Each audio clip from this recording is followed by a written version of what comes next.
in about 5 days or so, we're going to be getting our very first PvP event or so, which is the Season 0 Master League in SD Gundam G Generation Eternal. What's up, everybody? Fortexfiend here. Welcome back to another video on SD Gundam G Generation Eternal. And in this video, I'm going to be sharing with you guys some helpful information and tips to help you guys prepare for this event.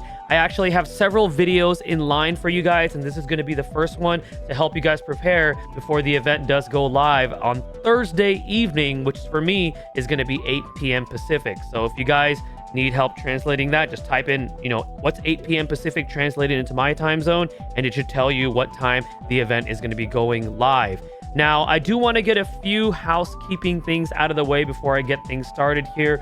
First and foremost, this video will not be covering recommended mobile suits or units and pilots. I'm going to be saving that for another video. So if you're in the comment section for this video asking me which units are going to be good for this, it's coming. Okay, it's not in this video. It's going to be in the next video or so, as like I said, I do have a few videos planned out.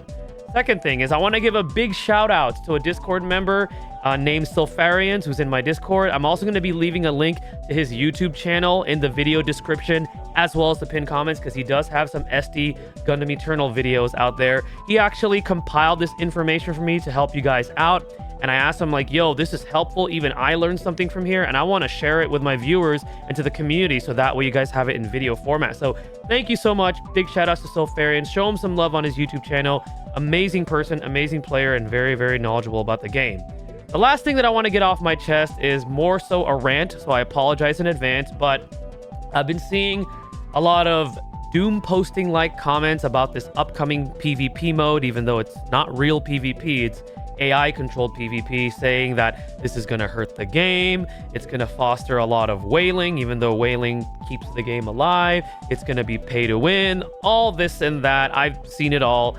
And to those of you that are doom posting already, even though this game has only been out for about a little over a month, and you are definitely entitled to your own opinion, I respect that, but if you're doom posting already, I'm going to challenge you guys to do something. I'm going to challenge you guys to not play the PvP event when it comes out. As I know some of you were also complaining, oh, we don't have enough content to earn more of these resources. Well, this event is one of them, but if you're going to be complaining and doom posting about it, I'm going to challenge you guys to not play the event and then come back to me and let me know how that worked out for you. Okay? That's all I'm going to say on that. Just had to get that out of my chest because I've just been seeing way too many of those comments. But anyways, enough talk. Let's go ahead and get started with some of these helpful tips and information to help you guys prepare ahead of time for PvP. So the first thing that we're going to be talking about is team building, and particularly when it comes to team building is understanding the total percentage of buffs that you get and also synergy for debuffs and weapon types. So we're going to talk about percentage buffs first. And in particular, we're going to talk about the ones that are for max limit breaking units and also limit breaking your supporters or your warships. So to put into perspective, and this is to help you guys team build and understand and really maximize what you have available to you, a max limit broken unit gets a 40% bonus to their stats versus a non-limit broken unit with a max limit broken normal supporter ship only getting 36%. So that's a 4% difference if you think about it between those two. Another example is a non-limit broken unit with a max limit broken limited supporter ship gets a 44% bonus, which is greater than a fully max limit broken unit at 40%. So to put into perspective, let's say you have a 0 LBUR unit and you have a max limit broken supporter ship that coincides with its tag. That unit is getting a 44% bonus versus a max limit broken UR unit that you might have that doesn't have, get that bonus from that ship, only getting 40%. So put that into perspective there. And then so forth. Let's say you have a 1 limit broken unit with a 0 limit broken normal supporter ship. You get a 45% bonus from that, which is greater than a non-limit broken unit with a max limit broken limited supporter ship getting only a 44% boost. And it goes so forth and so forth. There's a lot of numbers and stuff involved, but I don't want to touch too much on that. But put that into perspective. when you're team building for those bonuses. And also remember, for Season 0, it's going to be focused on protagonist and rival tags, which are going to be getting a percentage bonus to stats for this particular event. So when that comes out too, make sure to take that into perspective, so that way when you are team building and you know and you understand how this works, you guys can really capitalize on the bonus percentages to create that team that's going to work for you. Now, in terms of team synergy, we were just talking about buffs. Now we're going to talk about debuffs and synergizing them with the particular weapon types. So you ideally want to put support debuffs that are aligned or coincide or make sense with your attackers. For example, if your attacker is Strike Freedom specializes in beam and special weapon damage. Then you're going to want to run Freedom and New Gundam as your support because they have debuffs that align with that unit's, attacking types. For example, again, if you're using Exia specializes in beam and physical, then you're going to want Freedom and Phoenix for your supporters. And then if you're going to be running your damage dealer as Striker Custom has physical and special, so you would want to run Phoenix and New to fully maximize on the debuffs and make use of those debuffs, because there would be no point in having Striker Custom as your main DPS, for example, in a team that, for example, uses the Lakis Eternal ship, even though he does have the one-shot killer tag. But then if your support is, for example, Freedom Gundam does absolutely nothing or almost nothing for Striker because its debuffs don't coincide with the type of weapon damage that it deals. So make sure that you are synergizing your DPS in accordance with the support that you have for the type of debuffs that you're going to be inflicting. So that way you're really capitalizing and maximizing the amount of damage that you're going to do.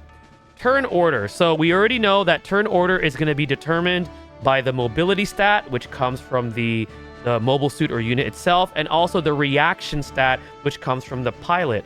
How they're going to weigh that down, we don't know yet, but just know that mobility and reaction are going to coincide with each other for this event, and that is going to determine the turn order. So you want to optimize your turn order, and what I mean by that is you ideally want your supporters to move first. You want them to be fastest because they can debuff, and that way they can allow you to already deal damage to a debuff target, fully maximizing damage. Because if your attackers go first, you're not going to have any debuffs on the enemy target or whoever they're targeting.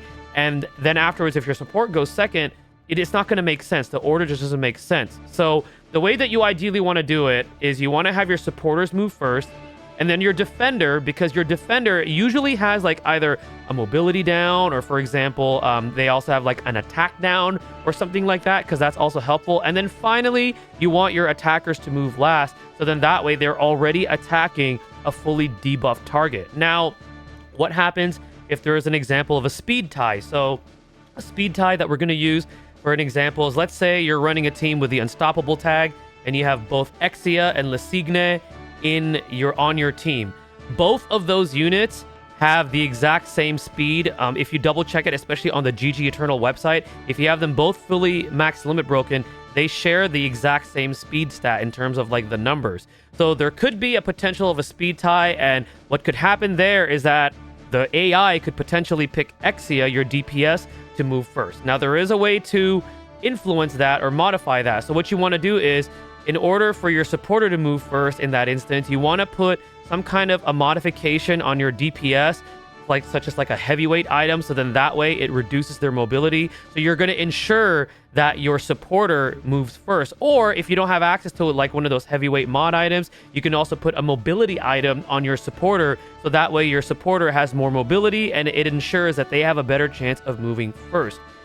It's also the same example with Strike Freedom. If you're going to be running Strike Freedom with Ariel, they both have a speed tie when it comes to mobility. So if you don't modify their mobility, there's chances that Strike Freedom might go first, which is not going to be nearly as beneficial. So make sure you're using your modifications to your advantage when it comes to influencing your stats. So that way you have the optimum turn order, which is ideally your supporters first, your tanks next, and then finally your DPS.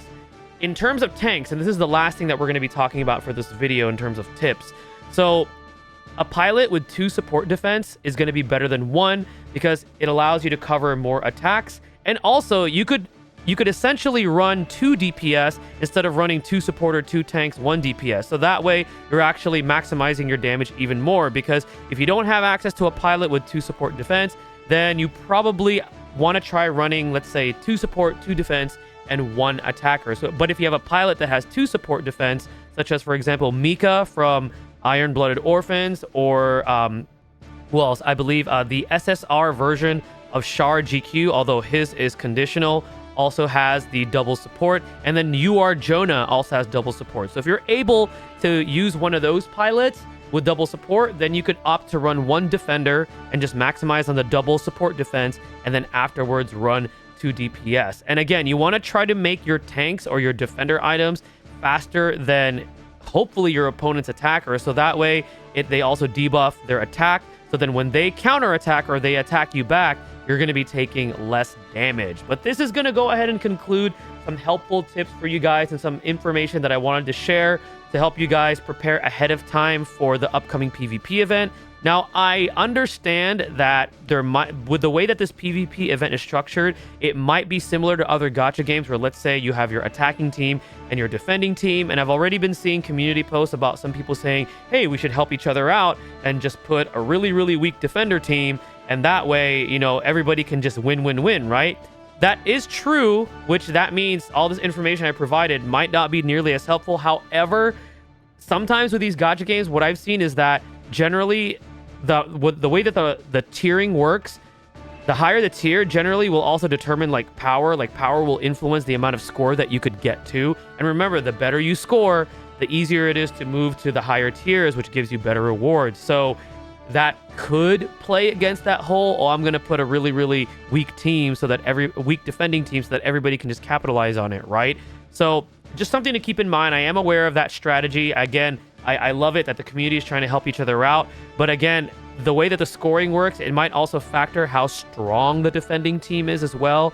So if the defense team, if they're all weak, it might be harder to get that higher score. It might take longer. So just keep that in mind. Again, I wanted to throw that out there before it gets brought up because I know that I am very aware of that strategy. I've seen it done before in like games like FFBE or, for example, War of the Visions, where the community kind of tried to help each other out and essentially put weak defense teams. But then what happened is that because the power of that team was so weak, the reward that you got for beating that team wasn't nearly as good versus, like, let's say a team that actually, you know, was built and everything like that. But just something to keep in mind when you're watching this video. But anyways, this concludes the video. Again, thank you to Sulfarians for helping put this together. You're fantastic, bro. I love the information and the knowledge and sharing it out, you know, to those that watch my videos. Again, let me know what you guys think in the comments section below. Are you guys preparing? What ideas do you have? I'd love to hear it. Thank you guys again for watching. Stay tuned for the next video and stay blessed, everybody. What am I fighting for?